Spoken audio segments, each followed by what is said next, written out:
Hello, everybody. Welcome back to another episode of Vegan Proteins Muscles by Brussels Radio. My name is Alice, And I'm Sawyer.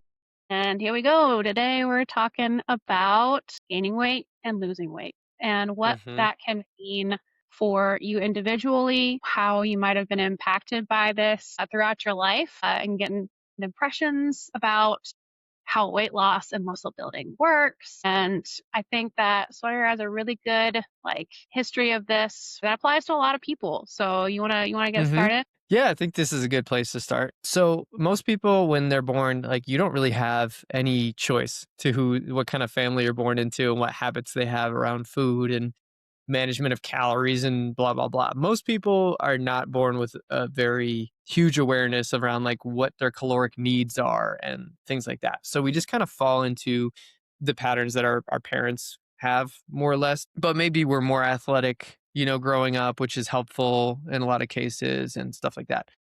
Maybe Also, what's that? maybe boys are more athletic growing up. You think so? Yeah, I Yeah. think I think it's getting more even, but who knows? I haven't seen the data on that. But at any rate, maybe you're more athletic and that helps you keep your kind of calorie equation more or less balanced. Maybe you don't struggle with your weight growing up, or maybe you do, and that's something that it becomes obvious apparent from the get-go that that's an issue or something you're going to struggle with. But usually it gets worse as you get older because when you're young, you have a lot of structure around eating. You have, meal times at school and you can only eat kind of what you want at the end of the day for a few hours, and you've got a lot of activity usually. Classes, and you have Yeah. structured classes, and hmm are an athlete, then you have dedicated time, running, training for something specific. Even if you All don't though, you got recess. but yeah, Yeah, you recess. got you got recess at school. Sometimes you get two recesses in school. Most kids like to run around, so it's like you kind of get into these habits that are better from the get-go just by default with school and athletics. And then as you get older, those structures start to fade away, right? You get into high school and they don't have recess anymore.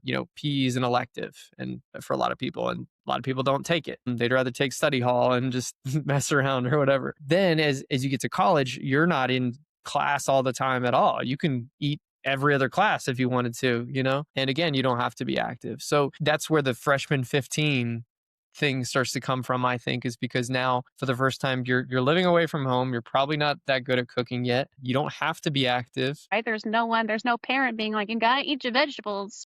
Yeah, yeah.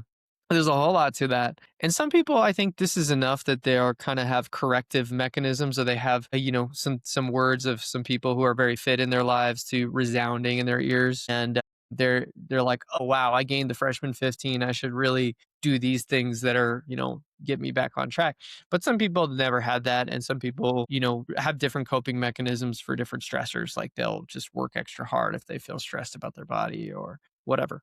So that can start to pile up. And then when you get into full on adulthood, out of school and everything, and you have a job, most jobs are sedentary. You can kind of snack where and whenever you want. Nobody's stopping you in between meetings or whatever. And you're kind of set up not for success when it comes to body weight management.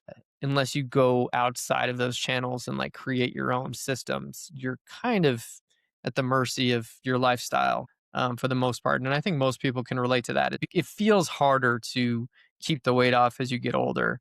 And I think sometimes people ascribe that to, wow, I must be getting older or my hormones are changing or whatever. And not to say that those things aren't happening, but for the most part, metabolic rate doesn't change from age 20 to 60.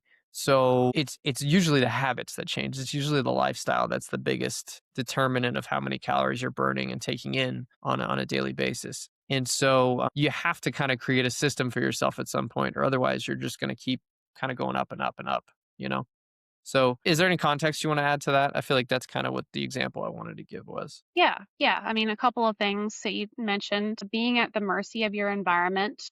hmm Being American, we are flooded with images of people eating pizza and drinking alcohol and burgers, and hmm we're not really, encouraged or taught what good nutrition looks like.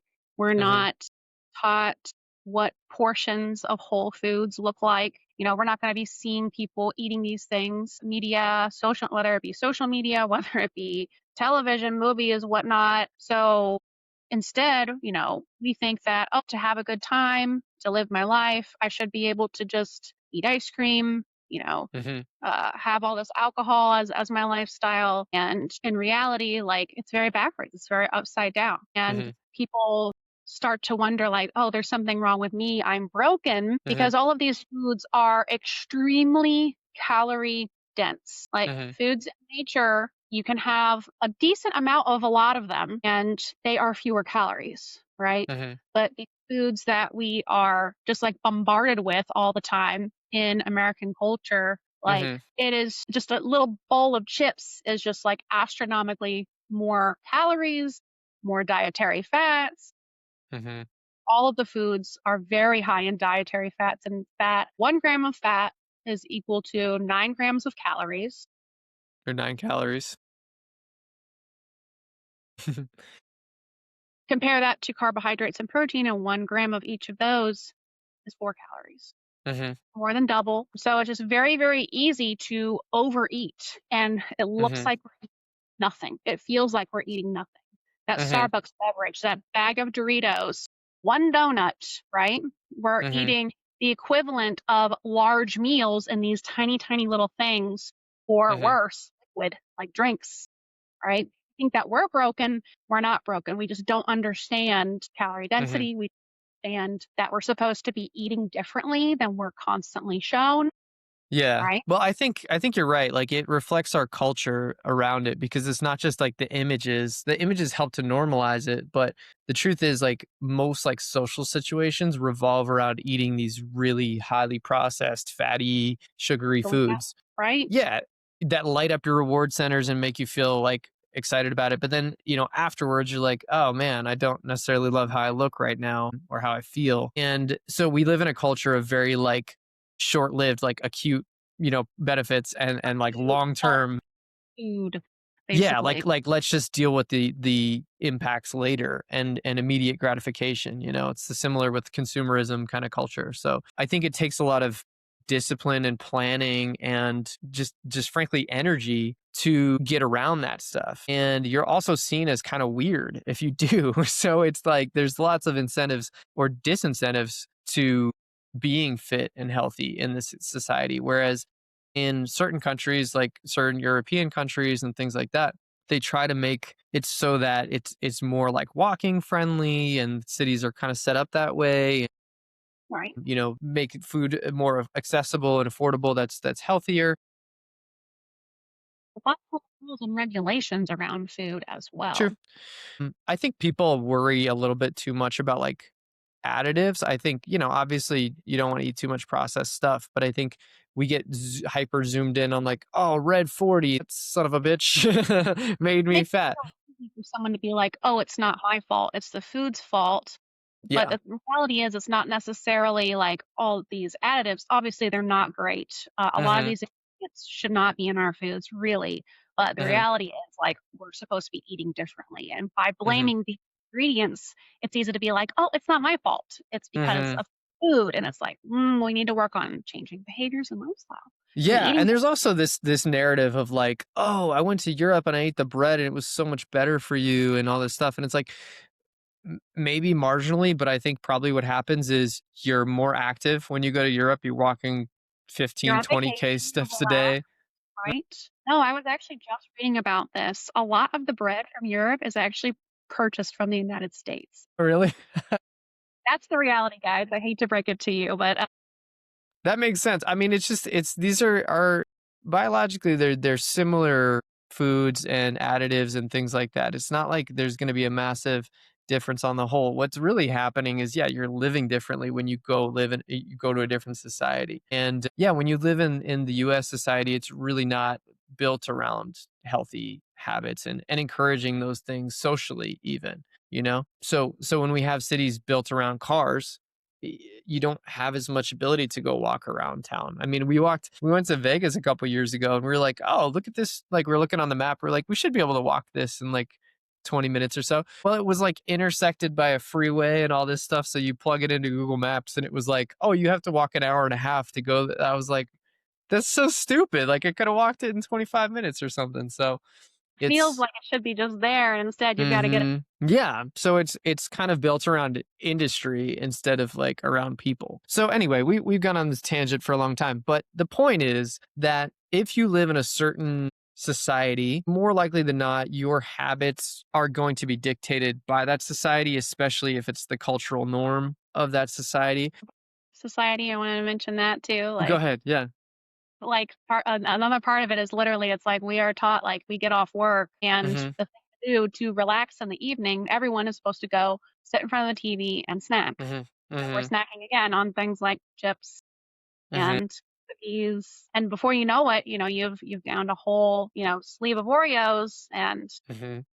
calories, right? And that's part of it. And we think that's normal. And we need to be more mindful of these things and be like, all right, and it's not that you can never have these snacks, it's that you have to Mm-hmm. know how many Oreos you're eating, Mm-hmm. and fit that into your day.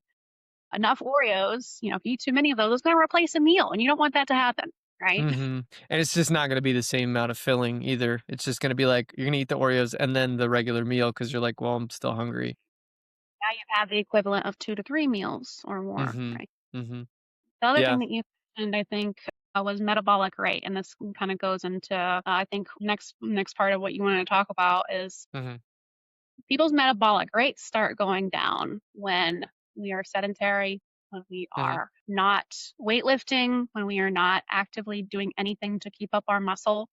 mhm, So when that happens, it happens to almost everybody. We don't realize it, but pretty much everybody living the way that we live in the society is losing muscle by the time they reach 30 because they're not doing anything. They're not doing any mhm, resistance training. Yeah, walking and yoga and Pilates are great, but mhm, it's not going to do anything to maintain and or build your muscle. So as you mhm. start losing muscle, that's going to impact your metabolic rate. To talk about some Totally. details of that. So Yeah, I mean, we can get into the numbers of it in a minute, but I think, yeah, to kind of talk about more about the culture is like, yeah, weightlifting is getting a little bit more mainstream, but it's also just more effort, right? It's additional. It's another service that you have to pay for to figure out. You're not really taught it very well. I mean, I remember in high school taking like a strength and conditioning class and then kind of showing us a couple exercises and then just kind of letting us do whatever we felt like in the weight room. And I was proud of myself because I actually took it seriously. And I was like, I'm going to actually get a workout in. But I was like one of three people that actually did that. Everybody else kind of just sat around, and maybe some kids were doing like a max bench competition, and other people were kind of just like, I don't know, not taking it seriously. But yeah, it's a not very common thing to learn. It's something you have to go out of your way to learn in this society. Whereas I think we could do a lot better job teaching people how to exercise efficiently here. But yeah, it's again, it's not an immediate gratification process. It takes a long time. It doesn't necessarily feel all that good when you're first starting. I think you get used to it and you start to crave the soreness and the pump and all that stuff. But you really got to develop the discipline first. So there's a whole lot of barriers to entry in the society, basically, is what we're saying. And it just makes your life harder in the long run because you're fighting this battle against these calories that are in and out and the muscle tissue that you're losing as you're getting more sedentary over the course of your life. So, yeah. more and more, or I should say less and less affordable, and then Mm, suddenly that membership feels like a luxury. mm-hmm, And not only that, but time. We're so limited on mm-hmm. our time. We're expected to work so many long hours in this It's true. nation. Come home and it's like you don't have any time for yourself, and you're expected to carve out more time for the Mm-hmm, gym. And unfortunately, our bodies require maintenance, right? Like, mm-hmm. Yeah. it's really a hard thing to accept and learn to love, but that's really the key, is learning to love it. Yeah, it's like I think what we're saying is like you're still responsible for maintenance of your body, but it's just by default in certain societies, certain countries, it's going to be a little bit harder or a lot harder depending on where you live and how you were raised. So us coming from the US, we understand like it's really hard and a lot of people end up being overweight or obese because it's just a lot of work, especially if you're very limited on resources, time, energy, it becomes exponentially harder to manage this fitness equation and to put in the extra effort to work out and all this stuff. So we are not trying to say that it's not your responsibility, because at the end of the day, nobody else is going to watch what you eat and things like that. But you're not necessarily set up for success in this society. And so I think giving yourself a little bit of grace is not a bad thing. And being super, super hard on yourself is not really good for behavior change anyway. If you just internalize everything and say, this is 100% my fault, I'm the worst, I'm a fatty, whatever. Yeah, I just don't think that's very productive. I think that's you internalizing things and saying and shaming yourself instead of just being like, okay, I wasn't set up the best for success and my life isn't perfectly set up for fitness right now, but there's still some things I can do to make improvements at this point in my life. And I think that's a measured approach, because if you go all one way or the other, I think you can get caught up in some pretty extreme habits, to say the least. So I think that's a good segue into talking about gaining the aspect of Mhm. gaining weight. That's the piece of the puzzle, gaining weight in order to lose weight, right? Mhm. So I just wanted to, bring up the fact that unfortunately scrolling through social media, I'm seeing more and more things come up that's like thinness, like as a Mhm. body trend is coming back. Yeah. And it's a really scary thing for women in general, but especially for me as a fitness coach, where in COVID, we finally started to move more towards like encouraging women to be strong, Mhm. encouraging women to gain muscle, eat more, have more realistic goals and body physique like Mhm. ideals. And now we're taking that step back again. And it's scary. It's a scary thing. Mhm. Like we said, when we are inactive, we're going to be losing muscle. And when Mhm. we are just dieting ourselves, just dieting to get ourselves to a point where just, we're trying to take up as little space as possible. This is Mhm. not conducive to being able to build muscle, right? I think it's important to, yeah, like to recognize the trends that are going on, what's trendy, what's fashionable, and to realize that what you expose yourself to in terms of marketing and culture and things like that is going to have an impact on what you aspire to look like, right? How many people have said, I want to look like Brad Pitt from Fight Club, or I want to look like, Selma Hayek from whatever. So it's like you get these ideas in your head coming up on these movies and these cultural kind of phenomenons. I remember watching Daniel Craig in the 007 movies and being like, "Damn, that dude's jacked. That looks awesome. I want to go for that." And I was like, 13. We got these cultural icons that get propped up as like the best we have to offer as society.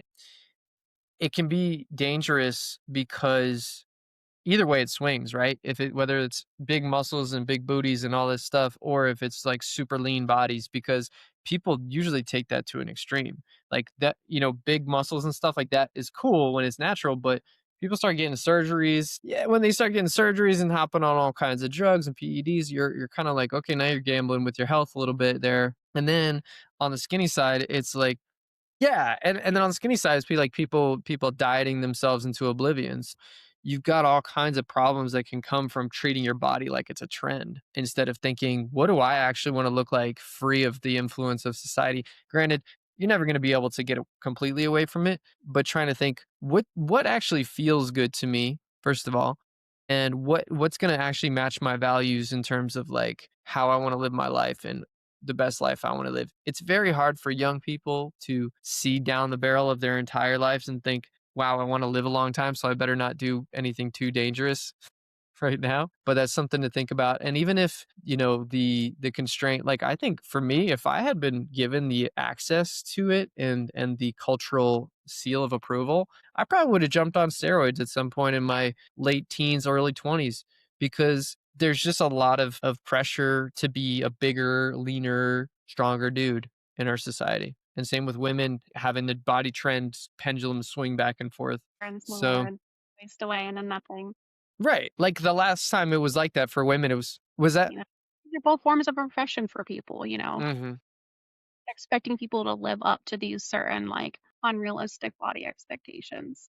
Just a way Mhm. to like basically sell you more things. Mhm. You literally feel emotionally like desperate for these things. It's literally Mhm. just a way to get your money. And so I want to I like to talk about the psychology of all this Mhm. because the way you look has nothing to do with your value as a human being. Like, we Mhm. need to be able to disconnect those two things. And, Absolutely. for women in particular, like, if you've never weightlifted, if you've Mhm. never lifted anything heavy, again, the Pilates are great things, but they don't count in this. Um, Mhm.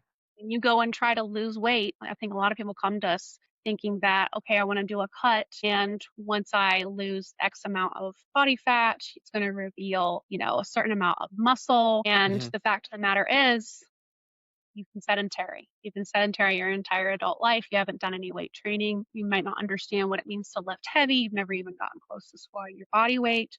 The Mhm. reality is not muscle under there. The reality is you're under muscled. It's a clinical Mhm. term. And you're going to try and keep shrinking and shrinking and shrinking. And instead of revealing muscle, you're going to reveal bone. So that's Yeah. why build. Yeah, and I think I'm not trying to discourage people from having goals and aspirations with their bodies. I think we just need to be mindful of when we're being influenced by culture and companies, quite literally, to look a certain way or to compete with other people. I think there's a certain level of health and maintenance we should all be doing in terms of like fitness. Like, okay, you want to have certain amount of muscle on you so that you're not incredibly insulin resistant and fragile and weak, right? But you don't need to be bodybuilder tier lifter, right? Like there's a spectrum on that, and I think people need to understand like you don't need to take things to 1,000%, and we're not going to take you to 1,000% if that's not your goal. But if you do have aspirations to live a healthy, sustainable life, we're going to get you to that point at least, because I think everybody needs to do that. Beyond that, it comes down to do you want like why do you want more? Like I've accepted at this point in my journey that physique and aesthetics and all this stuff as a lifestyle bodybuilder kind of person is just fun for me. Like I just find it fun. It's a hobby. It's like playing video games or something. Granted, there are some health and fitness benefits. There's also some health and fitness drawbacks. I guess not fitness drawbacks, but health drawbacks in terms of like, okay, maybe I should be eating more whole foods, but I'm opting for a little bit higher protein thing or something like that. Not huge, but still something to consider. Like, okay, why am I doing this? And I think beyond a health and maintenance of like longevity and things like that, there is a hobby aspect to it for me. There's like a dopamine chasing thing. And I've recognized that in myself, but not everybody needs to be there. So I think it's important before you set out on this journey of building muscle and habits around what you want and setting your sights on what you want, just understanding why you're doing it and how much work that is going to require of you. So some people, I mean, when you first start, like when you first started, how much like emphasis did you think you're going to need to put on training and nutrition to get where you wanted to go? And where did you want to go when you first started like lifting and stuff? When I first started lifting, I thought, Yeah. yeah, I mean, I fell into a lot of the same traps when I was young. I fell into Yeah. the same traps of chasing that smaller and smaller and smaller physique. Mhm. Nothing was better than skinny, and Mhm. fell for all that cultural brainwash nonsense. Mhm. And I thought that in order to build the physique that I wanted, I would have to be in the gym every single day. I'm a very all or nothing personality, and it fascinated me so much, very, very quickly it turned into my career. And Yeah. yeah, I think that there's balance to this is very important. If you, especially, or what I want to like impress upon people is like if you are already like fairly lean. I know Mhm. most of us are gonna look in the mirror, and no matter how lean we are, we're gonna pick ourselves apart and be like, "I'm not lean. I'm not lean." But if you are realistically assessing like how lean you are, like if you are relatively lean, like I would say, like instead of trying to turn to another diet, turn to starting a workout program. And this Mhm. can be as simple as 3 days a week, three Mhm. full body days a week. You can start out just doing a few lifts. You like your big lifts, learning Mhm. how to squat, learning how to deadlift, learning how to shoulder press, learning how to Mhm. row, learning how to bench press. And this can take you really, really far. And that's not a whole lot of exercises there. I mean, later on, I'm sure you'll get a lot more excited with all the isolation stuff that you could do, and it's so fun, Mhm. right? But it doesn't have to be every single day of the week. In fact, I would say, like, if you start out trying to go to the gym every single day of the week, you're going to burn yourself out. And then you're Mhm. going to hate the gym. You're going to resent the gym. You're going to feel like it's your whole life and you have no time for anything else. Yeah. Trying to approach this with a sense of balance, you're going to have a lot of big changes, especially in the first 6 months, because chances Mhm. are you haven't been lifting. Yeah. You haven't been lifting heavy, right? Mhm. So when you're Yeah. able to start like making goals like I want to be able to squat my body weight, a Mhm. lot of people can get there in a relatively short amount of time with patience, consistency, Mhm. and then we're going to start seeing major real changes coming up. And you're going to be in your newbie gains phase. You're going to be gaining all Mhm. kinds of exciting muscle. Lots of changes are going to be happening within that first 6 months, right? And Mhm. I'm still saying 3 days a week, Yeah. 3 days.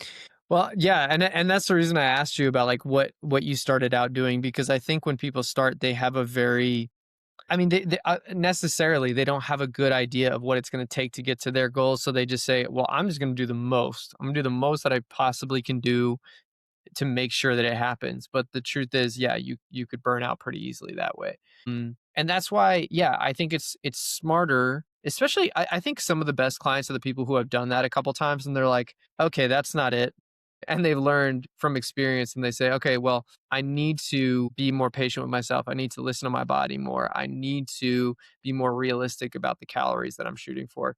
And sometimes they just need the guidance, the hand holding from a coach to do that. But it's one of those things where I wish that, even the fitness industry is so like just commercialized now. Like they're selling an image of like, oh, I work hard every day and I eat super low calorie and lean all the time. And I think if we were to be influenced by more honest people and less neurotic, super pathologically lean people, or people who are at least like, hey, I'm like a maniac.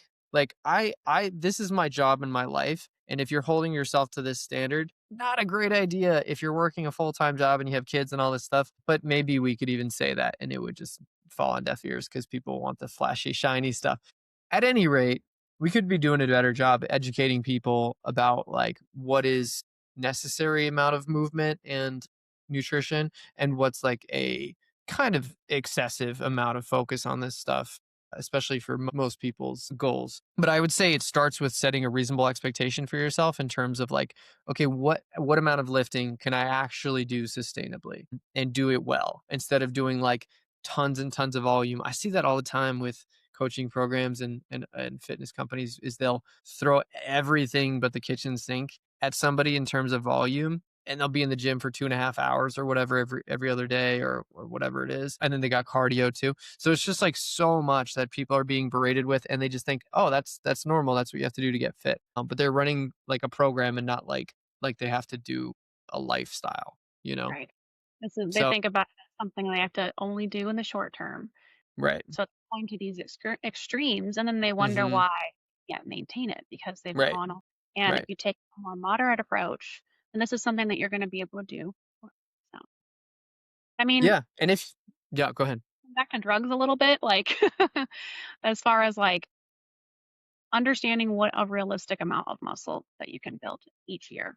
Hmm. You want to talk about some of that, Yeah, Sawyer? sure. I was gonna get into that actually. Good idea. So it varies depending on person. Like women build less muscle than men typically, but and you're gonna build the most muscle earliest in your fitness career. So if you really focus on those basics like Alice you just listed off, and you're doing 3 days a week with very good like focus on those days, you're gonna build a lot of muscle in the first few years. In fact, probably the majority of your muscle is gonna come from those first few years. And if you're hyper restricting calories while you're doing that, you're kind of shortchanging yourself. You're kind of limiting how much you can actually build. You don't need to be in a mega surplus or even a surplus at all for the most part, unless you start noticing, well, now I'm not progressing at the rate that I would expect to in my first 6 months or whatever, because I'm not eating enough. I'm too lean. Because basically, this is something people need to understand. You can't synthesize lean muscle tissue from nothing. If you're going to need to eat in a surplus.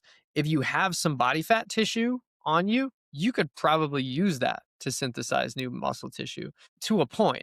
To a point. There's Don't going to take be a that. point. Like, I'm not going to eat, please. Yeah, yeah. No, I want to contextualize this. You're right.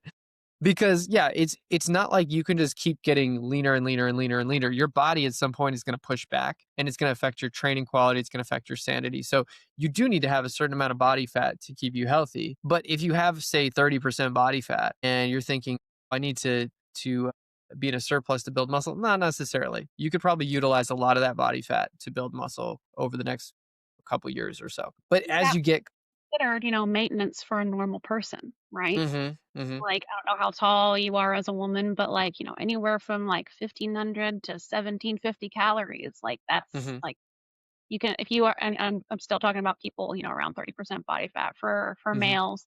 Do you think like 17 to 23, 24? yeah, I mean, depending on how tall they are, it's so variable though. I'm just trying to give a It's range without being like, if you're yeah, five, maybe this. yeah, maybe up to like 2,500 or so, depending on. But yeah, it changes so much depending on the person. But at any rate, if you're kind of in that ballpark with your calories and you're not really gaining or losing too quickly, you're going to be body recompositioning, essentially using some of your body fat that's not hard to get at for your body. Like you're not 10% body fat and your body's not like saying, no, I absolutely need this fat. Like you're not getting at this. You'll be able to mobilize that and use it for synthesizing muscle tissue if your training is good and your calories are under control. Eventually, you're probably going to need to be in a bit more of a surplus if you want to build more, but that you can cross that bridge when you get to it. But the point is, when you're starting 3 days a week, focusing on compound lifts and learning how to do those, even using a lot of machines, I really like honestly for a lot of Oh, beginners. teams are great, especially if you have injuries, especially if you are new to this, especially if you have balance challenges, Hmm especially if you have any mobility challenges, just like regular hmm flexibility stuff. Yeah. But getting into some like some just some these are very, very vague numbers, but I mean most guys can expect to be able to gain around 10 pounds of muscle in a year. And that's only muscle. That's only muscle. When they first start. Yeah. Yeah. And women, that number is probably more around 7 or 8 pounds. hmm Yeah, it's pretty amazing what you can do just with a few days of lifting, like really quality lifting in the first year or two of doing it. And yeah, I mean, basically when you get to where me and Alice are at, like you're grinding for little gains, but it's like it's fun at this point, so we don't freak out about it. But for most people, it's like they don't understand how much is right within reach for them, just right at their fingertips if they just started lifting a little bit and keeping control of calories. The other thing I do want to mention is if you are relatively lean, like, 20% ish as a woman, 15 or below as a man, you probably will need to eat more calories sooner to build muscle. Maybe in the first few months or so you won't need to, but your In the beginning. body's yeah, the new beginnings are going to come. You hadn't been working out beforehand because it gets Right. longer the more sedentary you were before. Yeah. But if you're starting to lift and you're realizing, okay, I'm getting these newbie gains, this is great, but it starts to slow down at a certain point, that's because you're not having an easy time mobilizing that body fat because you're already pretty lean. You're gonna need to be in a surplus at that point if you want to keep gaining. And that's where gaining weight can be really helpful because even though it's scary to see the scale go up for a lot of people, you just can't maintain your way to a higher muscle mass if you're already pretty lean. It's just where's that energy going to come from? You don't have any on your body that's easily accessible for your body. You're going to need to gain weight. Get us wrong. We're not saying you can make zero gains from this, but like No. it's going to get slower and slower and slower. And at that point, especially if hmm you are like a non-fitness professional, don't understand the science, you're going to be like, I'm making no progress. Forget everything. Yeah. Yeah. So it's just the smart thing to do to start to try to eat in a calorie surplus. And we're not talking about a huge calorie surplus, guys. hmm It can start out with 100 to 200 calorie surplus and just like hmm there for a while and hmm watching this very slowly, slowly, slowly go up, right? I'm talking, Yeah. tell me the numbers, sorry. I would say 1 to 2% of your body weight per month if you have a lot of potential for muscle gain. So you're in the first few years of lifting, you're relatively lean, you're still learning all these things, but you're getting better at them. I would say you have a lot more muscle building potential than somebody who's done it for 5, 10 years. Those people probably want to gain. Pounds a month. Yeah, yeah, Talk yeah. really like slow and careful. Right. Right. And then as you get closer to your muscle gaining potential, like is if you've taken that and you've gone up and up and up with that for, several years, then you'd probably want to slow down at that point because your muscle gain potential isn't quite as high. So you'd probably go to like 0.5% of your body weight per month or so if you wanted to still be gaining. But depending on but how you want to be. yeah, and at the end of the day, if you're like, I gained, 30 pounds of muscle over the course of 5 years, I'm happy. Cool. Stay there. That's great. That's awesome. Yeah. That would be Yeah, amazing. I successfully did that. Yeah. And you don't need to keep squeezing the juice out of everything and saying, I need to build more and more muscle. Like I said, at that point it's just like a hobby because you're like, you already kind of won and you're just having fun with it now. Your habits are great, hopefully, and you're able to do this naturally and sustainably. Congratulations, you won the fitness game. I want to put an emphasis on that because what happens is we look on social media and you see Mm, these people making these tremendous, ridiculous body changes. And mm-hmm. think those numbers that I said, around 7 pounds for women, around 10 pounds for men per Mm-hmm. year. Like, think about that. That's not a lot of weight, guys. Mm-hmm. You're going to get a lot more if you are on PEDs, if you are on performance enhancing drugs, steroids, hormones, things that Yeah. we don't recommend here. And for a lot longer. Like you could do that in perpetuity basically. If you keep upping the dose, you can keep gaining 10 pounds a year for, 10 years. Whereas if you're natural, it's going to slow down over time. It's just the reality of it, how it works. Those drugs are able to like max out every single muscle to like above and beyond their potential. And this puts Yeah. so much stress on your body and it does horrible, horrible things to your health. That's why these competitive bodybuilders who are not competing in natural federations are just dying. They're just dropping dead. I mean, I don't know if any of you are following the news, but I mean, it's like every couple of weeks, it's like, oh, there goes another one. And people aren't talking about Yeah. it. It's really messed up. At the highest competitive level, it's just like it's kind of ridiculous. It's kind of like a who can survive the most pharmacological intervention competition at some point and who has really good genetics and habits. But it's yeah, it's I mean, it's just a symptom of our culture kind of being just the most like maximize the spectacle of everything kind of culture. But at any rate, I don't think most people hopefully are getting sucked into that except for like young kids maybe. So if you're a young kid listening to this, just don't do it because It's a false you have crap. It's a lie. you have so much to figure out first before you decide if that's a path for you. Yeah, and if you're a kid, you already have so many hormones going through your body that Hmm. by design, nature basically has you on steroids. So there is Yeah, no need for you to do this. I that's promise. true. That is puberty. That is what That's puberty true. is. That's true. It's very true. It's a good point. It's like, most people, if they are going to get on steroids, intelligent way to do it would be to max out your natural gains first and your brain development and then And your consider brain it. development. Yeah. And then consider but even then it's like the way I conceptualize it is like you're basically electing to have a chronic condition because now you're saying, oh, I got to manage my hemoglobin and my insulin and I got to make sure that my heart isn't hypertrophying too much and like all these health issues that can come along. Granted, if you have a great coach and doctor and you're working really super super closely with them, yeah, you could probably do it in a way that's not too harmful, but at the end of the day, you're taking on it's like a science project. You're becoming a bit of a of chemistry set, and you're not going to be sure. Yeah, and maybe like hormone replacement is a different thing entirely as you get older, but that again is done with the supervision of a doctor, and you're not doing all kinds of different stuff. You're just saying, well, I'm going to replace these things that have naturally declined as I got older. So The at any things rate, we're right yeah, that a doctor is going to prescribe of hormone replacement therapy hmm is within normal range. Like yeah, these athletes, these bodybuilders that are competitively trying to maximize, they are taking like hmm many, many, many, many, many times what is normal and what is safe. So there's a hmm huge difference in those things, right? yeah, So it's true. And they do the same with leanness too. They'll just try to get leaner and leaner and leaner too, because they know that it draws the attention of people on social media and that's how they get more business and traffic. And so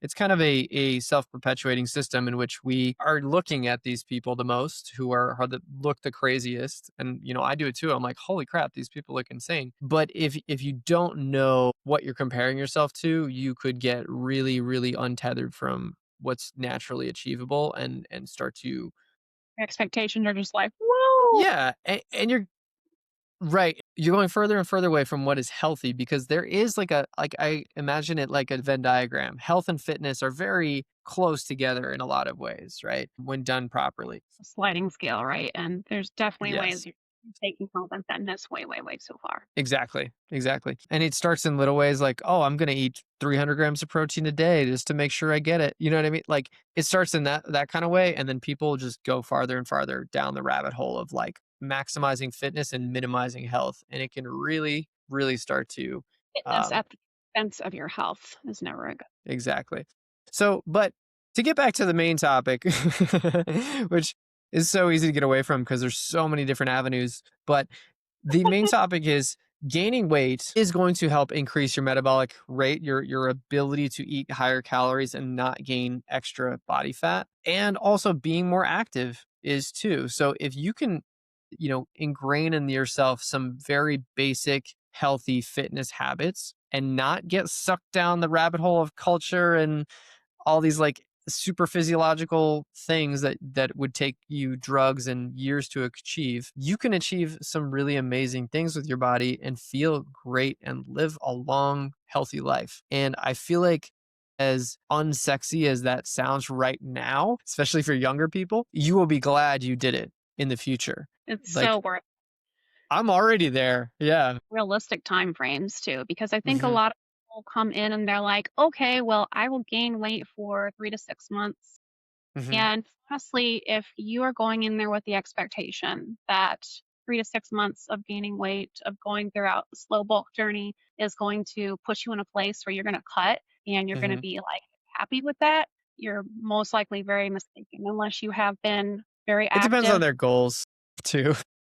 And like from a lot of my clients' perspectives, they Mhm. look back, they reflect on these things and like, I wish I had known like how Mhm. long I would really need to be, because a lot of them are coming to me and saying, I Mhm. want to look like a bikini bodybuilder, right? Mhm. Mhm. Honestly, what a lot of people are coming to me with.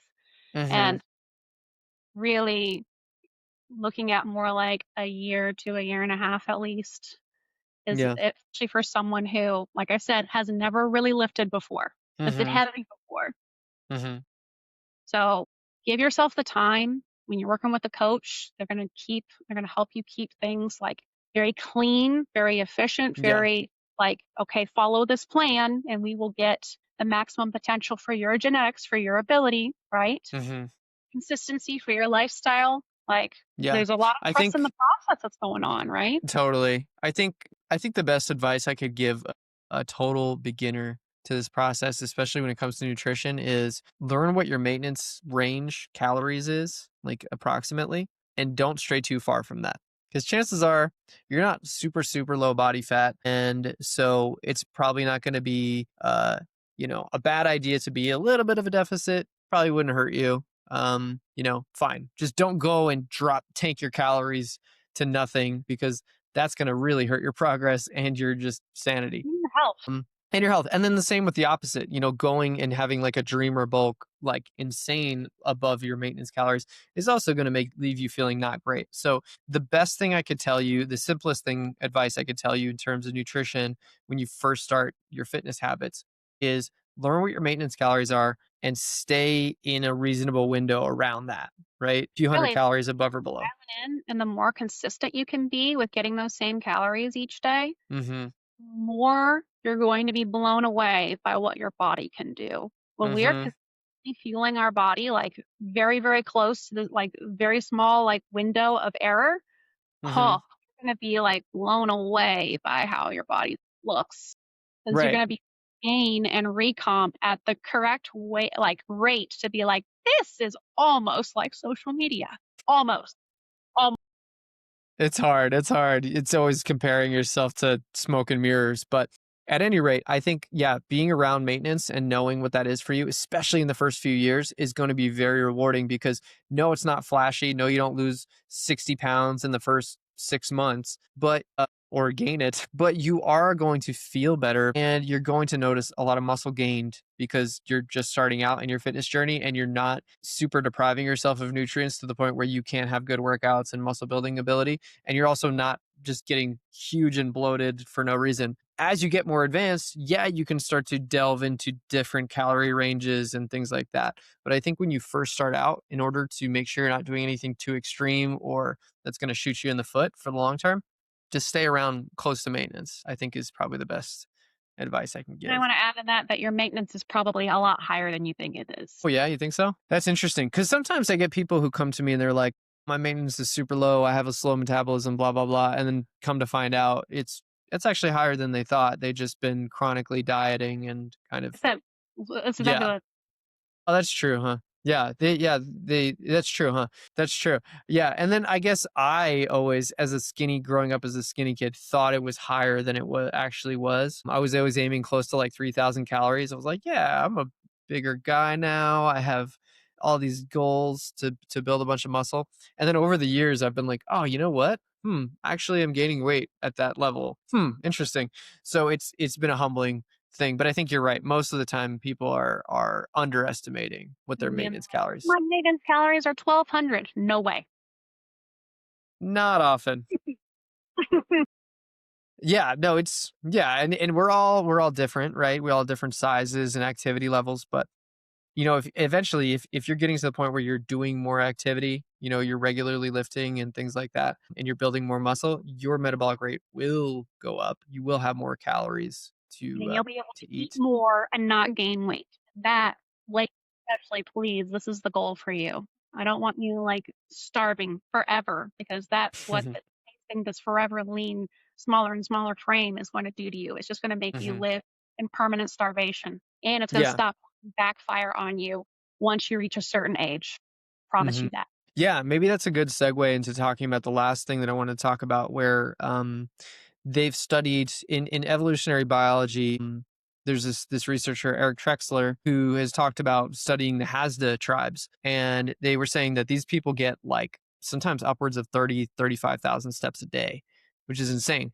And they're also having relatively low calories per day as well. And so they were trying to figure out, well, how are these people not like completely emaciated and just like starving to death? And they found that actually once you experience or observe people with a high prolonged calorie expenditure, especially in a low caloric environment, that our bodies are actually very metabolically adaptive in that environment, and so they actually see similar calorie expenditures in those populations to other populations like ours, even doing 3, 4, 5 times less activity and eating way more calories. So they're in a calorie neutral balance, doing way more work and way less food, while we're doing way less work and way more food, which is really interesting. Of course, the body That's compositions, fair. yeah.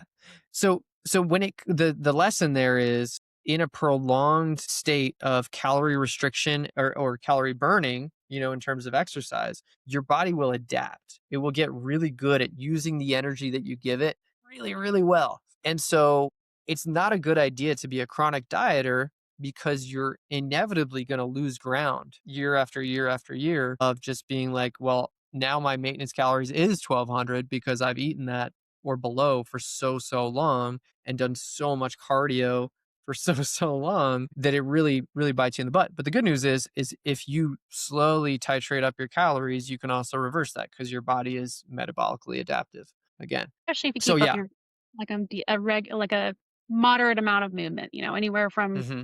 7,000 to 12,000 steps a day, right? And I think it's really important to just note here that it's really, if we're staying in a deficit most of the year, you're losing ground by default, because that prolonged exposure to calorie deficits is what eats away at your calorie pool that you can eat from. So most people should be hanging around maintenance most of the time, right? It's just something that our bodies are better equipped to handle. And if we are constantly exposing ourselves to super, super low calories, our bodies will just say, all right, well, you're only going to give me this much food, then I'm only going to burn this much energy because I don't want to starve to death. Right. And it might be So, scary, especially for a lot of women hearing, like, I want you to stop being in a calorie deficit all the time. hmm But the trick is like eating more, eating regular meals, like having regular meal times throughout the day. That number hmm can be, it can be 3, it can be 5, it could be 6 if you want. Just hmm be consistent with it. be consistent with your calories and Mhm. have movement goals, have daily step goals. Or if you Mhm. are one of the people that actually enjoys cardio, that's fine. You can have it. Me, I'm always going to be like, get your steps. It's so much more better. It's a lot easier to burn calories that way. But I think Move more. yeah, move more. And yes, if you have a lot of body fat to lose that you want to lose, yes, you can be in a deficit to achieve that. Don't do anything extreme because that's going Calorie to diet, please. Please. yeah, that's gonna suck, and also it's gonna probably hurt you in long run. But also, once you lose the weight or you lose a significant portion of weight, and you're starting to notice your hunger going way up and all these things starting to change, then go back to maintenance calories, which might be slightly lower because every pound of fat is about 2 to 3 calories that it burns on your body by default based on metabolic rate, and muscle is actually about 6 calories per pound. So these things aren't huge, but they do affect your metabolic rate a little bit. So say you lost 30 pounds of fat, well, 30 times 2, 60 calories, your maintenance is lowered by. Okay. Your hunger hormones are probably going to be that's So true too. That's true too. by working out. But yeah, your hunger hormones are going to be going nuts at the point of like you've lost 30 pounds. That's a big deal. So go back to maintenance, give yourself a break. And every time you do that, every time you go back to maintenance and you've achieved a goal and you say, okay, I did the thing, I lost the fat, I built the muscle, whatever, you're gonna have to reassess and say, okay, now if I want to gain or lose more weight, is it for a vanity reason or is it for a health reason? And based on that, how quickly or slowly should I go? You know what I mean? Like, I think you have to be realistic with yourself. If you've lost 30 pounds and now you're in the healthy weight range, if you want to continue to lose weight, just know that it's probably just because you want to see yourself lean for the first time, not necessarily for health. And I think that should change how you approach it because if you convince yourself you need to stay super, super lean, even if it's very hormonally uncomfortable and it keeps you socially not super happy and things like that, you got to be able to differentiate between what is healthy and what is just fitness hobbyism, for lack of a better word. Sort territory. Yeah. Yeah, and you can get dangerously close to disordered eating too. So anyway, I've been a little bit yeah, I've been a little too preachy, I think, but I think we have strong feelings about it because we've had personal experience with this stuff.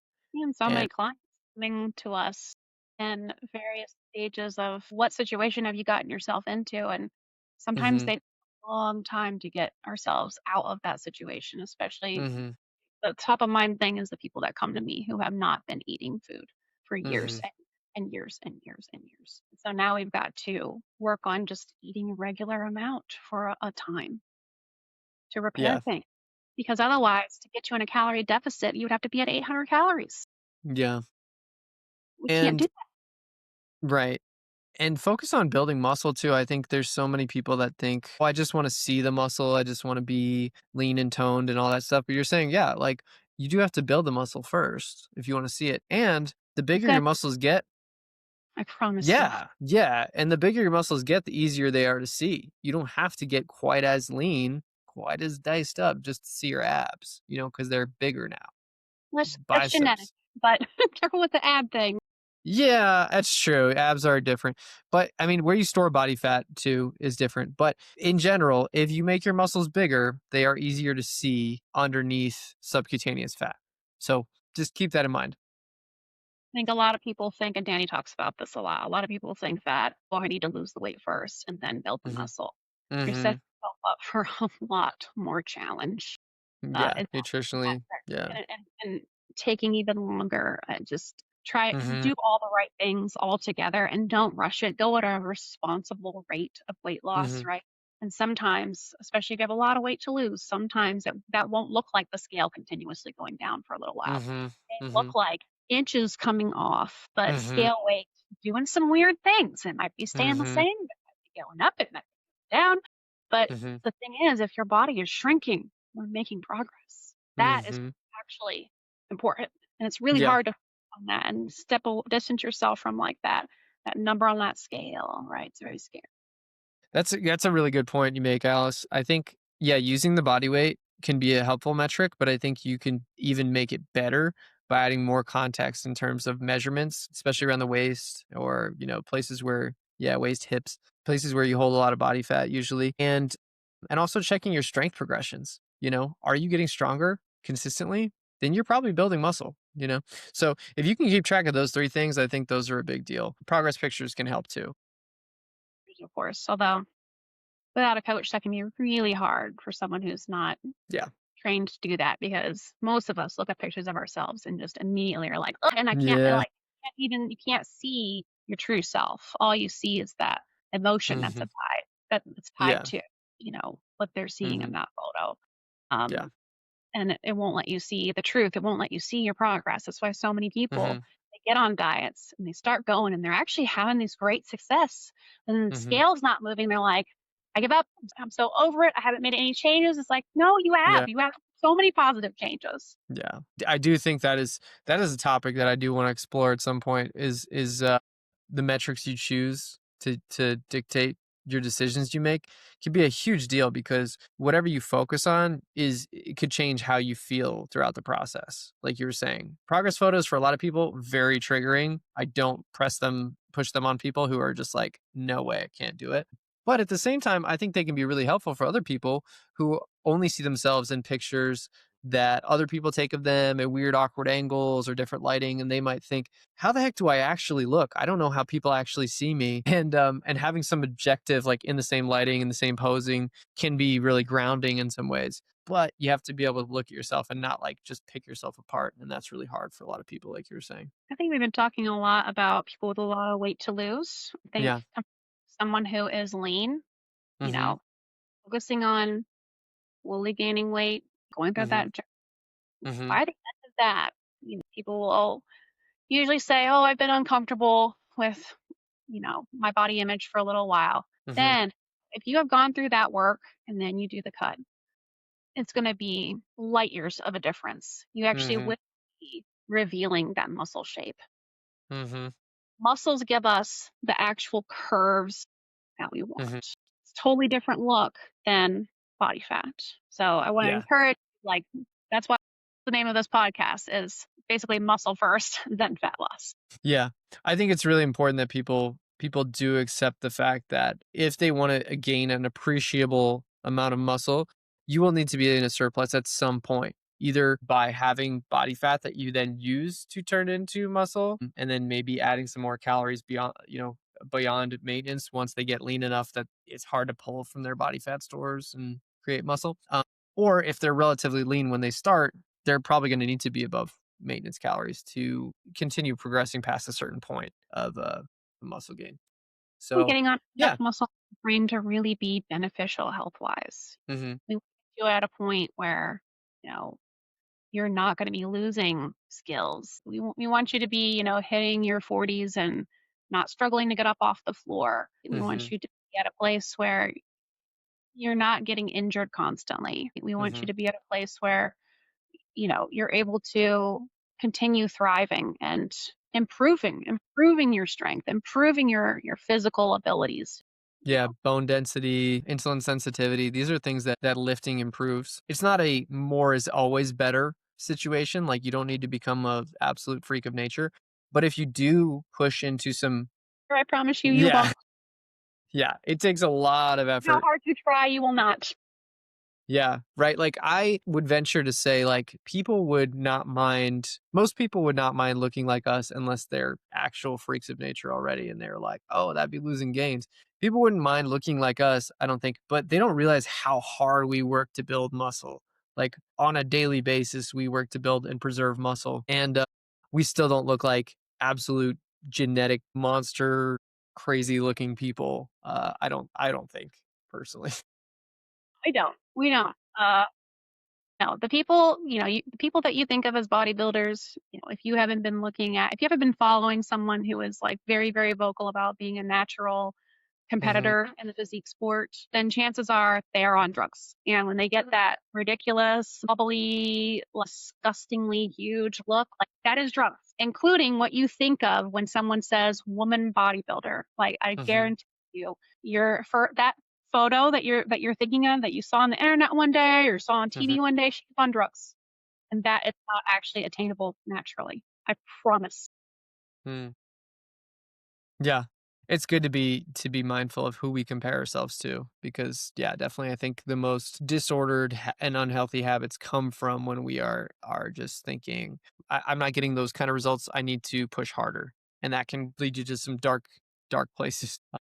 So yeah, it's hard to convey to a broad audience like what to do exactly because obviously everybody's in a different body, has different habits and goals. But what we're trying to tell you is don't do anything extreme. Learn what your actual maintenance calories are. Stick pretty close to that if you're when in doubt, right? And start doing these basic things like calorie tracking and weightlifting consistently, but not excessively, not tracking every little, spinach leaf that goes into the bowl, and not training 7 days a week, 6 days a week, but doing some reasonable amounts of these things, and you'll start to see improvements in these metrics that really matter. And eventually, if you want to take it to a hobby slash influencer zone, you can, but you'll know what you're doing at that point first. You won't be jumping into something you don't fully understand. Gain the skills and be paid. Yes. It's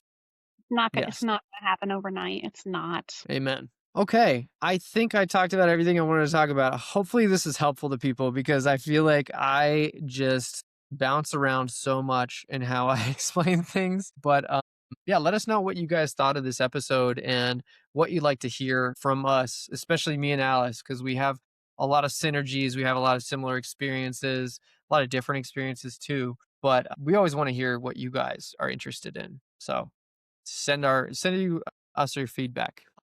All right. Do you have anything else you want to chat about, Alice? You feel like we covered everything? I think we're Okay. safe to close. Okay. Well, thank you guys for listening to Muscles by Brussels Radio. We really appreciate your guys' feedback. Like I said, please like and subscribe. Please share this with a friend that you think this is relevant to. And yeah, we'll see you on the next one, guys. I'm Coach Sawyer. I'm Alice. We'll see you guys later. Bye.